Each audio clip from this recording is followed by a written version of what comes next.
Are the Boston Celtics about to make a bold move that could redefine their championship aspirations? Rumors are swirling around an intriguing trade proposal that could see a beloved veteran center make way for fresh talent in the front court. With the Celtics currently dominating the league, could this be the shakeup needed to elevate them to the next level? Stick around to find out the latest developments, and don't forget to subscribe for all the updates on your favorite team. As we dive into the latest buzz surrounding the Boston Celtics, it's hard not to feel a mix of excitement and trepidation. With a stellar 11-3 record, our boys have been lighting it up on the court, showcasing their championship potential. But the question lingers, are they done building this roster, or is there still room for improvement? Recent trade proposals suggest that the Celtics are eyeing some significant moves to bolster our front court. It's a tough decision, but it seems like the name on the chopping block is none other than Al Horford. As much as we all love Al, we have to acknowledge that his performance did take a dip in last year's playoffs. Moving him might be a hard pill to swallow, but it could be what the team needs to take that next step toward another title. The proposal in question would see the Celtics acquiring center Nick Richards and sharpshooter Seth Curry from the Charlotte Hornets. In exchange, we would send Horford packing, along with a swap of our 2026 first-round draft pick and a second-round pick in the same year. Now, let's break this down a bit. Nick Richards, despite only playing 5 games this season due to injury, has shown us what he can do when healthy. Averaging 11 points, 10 rebounds, and a whopping 2.4 blocks per game, his size and skill set could be a massive boost next to Kristaps Porzingis. Just imagine the defensive presence we'd have down low. It's a game changer for our postseason aspirations.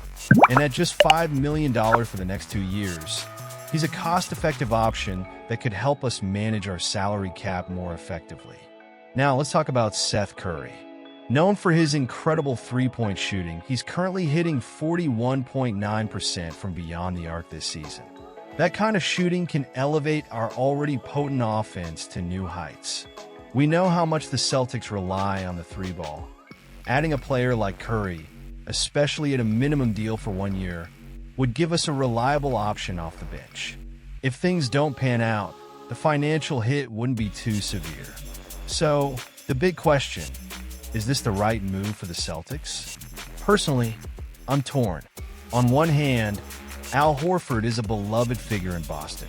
His experience and leadership have been invaluable, and there's a certain emotional weight in letting him go. On the other hand, enhancing our front court with Richards and adding depth with Curry could very well be the strategic shift we need to solidify our championship contention. As fans, we have to consider the long-term implications of this trade. The Celtics are clearly in a win-now mode, and if this deal can propel us closer to another title, it might just be worth it.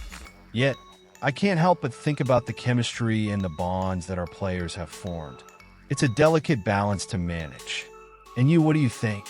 Was moving Al Horford the right call? Or should we stick with the veteran presence that has been so crucial for us in the past? I want to hear your thoughts. Drop your opinions in the comments below. Let's get this conversation going. Peyton Pritchard is ready for the showdown with the undefeated Cleveland Cavaliers. And honestly, so are we, Celtics fans. As we gear up for this highly anticipated matchup at TD Garden, it's essential to reflect on what this game means for our Boston Celtics. The reigning champions are facing off against a team that's making waves with a stunning 15-0 start. This isn't just a game, it's a statement opportunity. Pritchard's response to the hype? Classic. He mentions how every game excites him, regardless of the opponent's record. I mean, can we just appreciate that mindset for a second? It shows a level of professionalism and dedication that every fan admires. He's been working hard for his minutes, and it's paying off, averaging 15.5 points and nearly 28 minutes of playtime this season. That's impressive. Now, let's break down the matchup. The Celtics are currently sitting at 11-3, holding the second spot in the Eastern Conference. We've had our ups and downs this season, but with stars like Jason Tatum, Jaylen Brown, and Derek White leading the charge, we're clearly in contention. But the Cavaliers? They're not just a passing trend.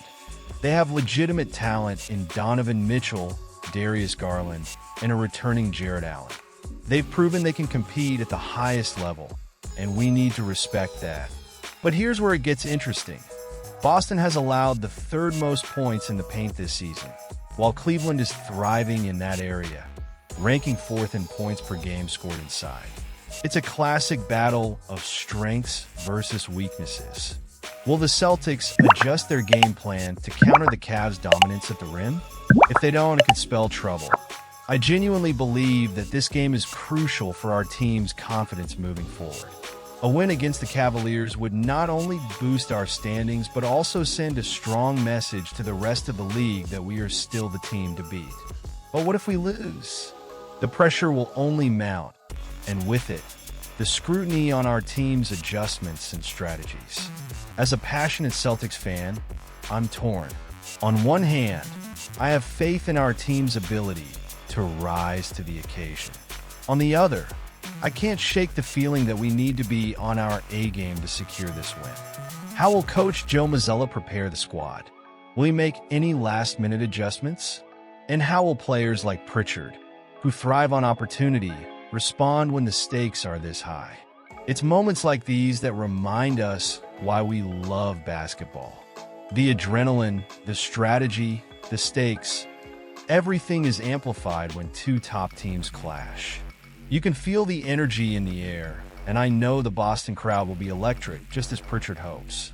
So, what are your expectations for this game?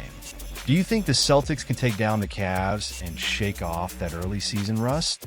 I want to hear from you. Drop your thoughts in the comments below. Are you feeling confident? Or do you have your reservations? I'm honestly a bit conflicted myself. This is a pivotal moment in the season, and how we perform could shape our journey moving forward.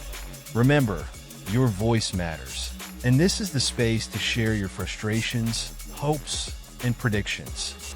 If you haven't already, make sure to like this video, share it with your fellow Celtics fans, and subscribe to my channel so you don't miss any updates on our beloved team. And don't forget to hit that notification bell to stay in the loop for every thrilling moment of the season.